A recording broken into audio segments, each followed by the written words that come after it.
अलिबाग तालुक्यामध्ये पर्यटन जिल्हा आहे, पर्यटन तालुका आहे. बरेच पर्यटक शनिवार रविवारी येत असतात आणि त्याच्यातच रस्ते अरुंद असताना सिमेंट कॉन्क्रीटचे काम चालू आहे आणि 500-800 मीटर एक साईड करतात आणि त्याला क्युबिंग व्हायला 20-22 दिवस लागतात आणि रस्ता अरुंद असल्यामुळे आणि तिथे कुठला कर्मचारी नसल्यामुळे बाबा एक लाईन चालू झाली की दुसरी चालू व्हायला पाहिजे अशी यंत्रणा नसल्यामुळे प्रचंड वाहतूक कोंडी होते. मी कालच माझी गाडी कनकेश्वर की रस्त्यावरती 2-2.5 तास अडकली, तर जायला मार्गच नाही. तर माझी आपल्या माध्यमातून प्रशासनाकडे मागणी आहे की संध्याकाळी 5 वाजल्यापासून अवजड वाहनं तिथे बंद करा, तिथे यंत्रणा ठेवा, जेणेकरून नागरिकांना त्रास होणार नाही. आज संपूर्ण अलिबाग तालुका सगळीकडे जागा लोकांनी ह्यांनी घेतल्या, उद्योजकांनी. म्हणजे मारगाव ते कीम ह्या रस्त्यावरती बरेच 5 स्टार हॉटेलचे प्लॅन चालले. रस्ता अरुंद आहे, पाण्याची सुविधा नाही आणि असं असताना टाउन प्लॅनिंग रायगड हे कागदावरती सांगतात की जो उद्योजक असतो त्यांनी देण्याची सोय करायला पाहिजे, त्यांनी कचऱ्याची विल्हेवाट लावल्या पाहिजे. अलिबाग तालुक्याची लोकसंख्या हे कॅटेमरन चालू झाल्यापासून, रोरो वाहतूक चालू झाल्यापासून 4-5 ते 5% वाढलेली आहे. ह्याला एकच पाण्याचा सोर्स आहे MIDC. असे उमटे धरण व्हायला पाहिजे. तर माझ्या आठवणीत 4-5 वेळा तर नारळ फोडलेले मी पेपरमध्ये बघितले. खासदारांनी भरले, आमदारांनी भरले. आता कोण भरतील? नवटंकी काढणारे पण काही लोक होती समस्येवर की त्यांनी 4-5 गाड्या काढल्या. आणि दुसरा महत्त्वाचा मुद्दा असा आहे, पाण्याची उपलब्धता नसताना पाईपलाईन मंजूर केली, जी पाईपलाईन पण जमिनीत गेली नाही. पूर्वीच्याच पाईपलाईननी पाणी पुरवठा होतो. मी आमदार असताना, मी अध्यक्ष असताना उमट्याचा फिल्टर प्लॅन केला. त्यावेळच्या विरोधी लोकांनी आवाज उठवला. आता फिल्टर प्लॅन्ट बंद आहे. 3विराचा फिल्टर प्लॅन्ट केला पण त्याला तो कार्यान्वित नाही.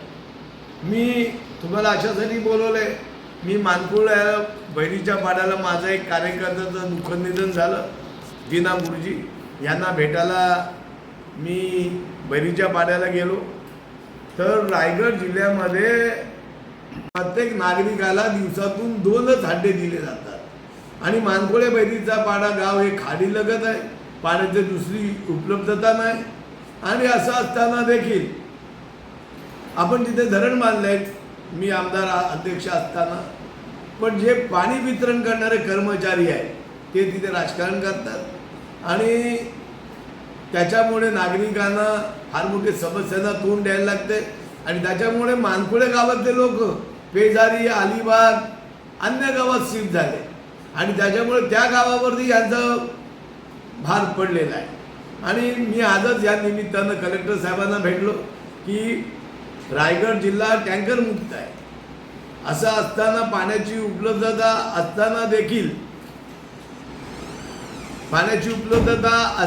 देखील मानकुळे गावाला धरण पण आहे, त्याच्यातून थोडी रिपेरिंग केली तर त्यांना 24 तास पाणी उपलब्ध होईल पिण्यासाठी. MIDCची भुवनेश्वर येथे मानकुळे आणि बहिरीच्या पाडाच्या गावासाठी मी आमदार असताना आम्ही तिथे धरणाची व्यवस्था केली. पण आज त्याचं नियोजन नाही. त्याच्यासाठी ज्या सुविधा पाहिजेत, रिपेरिंगला पैसे द्यायला पाहिजेत. संबंधित एक्झिक्युटिव्ह इंजिनियर JE यांना आम्ही वारंवार भेटलो. आजच मी तिथे गेलो. तिथे टँकरची आवश्यकता आहे आणि मी रायगड जिल्हाधिकारी आणि रायगड जिल्हा परिषद CO यांना मी धन्यवाद देईन की मी भेटल्यानंतर तात्काळ त्यांनी त्याच्यावर कारवाई केली. पण खालचे अधिकारी आहेत, त्या ग्रामपंचायतीचा ग्रामसेवक 15 दिवस रजेवर गेला. ही यंत्रणा व्हिडिओनी राबवायची आहे. तर मी आज योगायोगाने दोन्ही अधिकारी भेटले आणि मानकुळे गावाला टँकरनी पाणी पुरवठा, पुढची बाकी सुविधा होण्याच्या ह्याच्यात होण्या अगोदर टँकर होईल. आज होते की 2 दिवसात होतोय, त्याची प्रक्रिया चालू होईल. योगायोगाने मी गेल्यामुळे बैरीचा पाडा आणि मानकुळे यांचा पाण्याचा प्रश्न निकालात लागेल. पण मी तुमच्या माध्यमातून पुन्हा एकदा MI डिपार्टमेंटला सांगतो, जी किरकोळ दुरुस्ती आहे ती तुम्ही करा, म्हणजे लोकांना गाव सोडायची वेळ येणार नाही. आणि टंचाईचा आराखडा करताना जिथे आवश्यक तिथे निधी द्या. जिल्हा नियोजन अधिकाऱ्यांकडे मी आलो, नुसते भिंती बांधून जमणार नाही, देवळं बांधणं जमणार आहेत, लोकांच्या तोंडात पाणी द्यायला पाहिजे, याच्यासाठी मी आलो. आणि हा महत्त्वाचा प्रश्न आहे, तुमच्या माध्यमातून आवाज उठवा ही नम्र विनंती.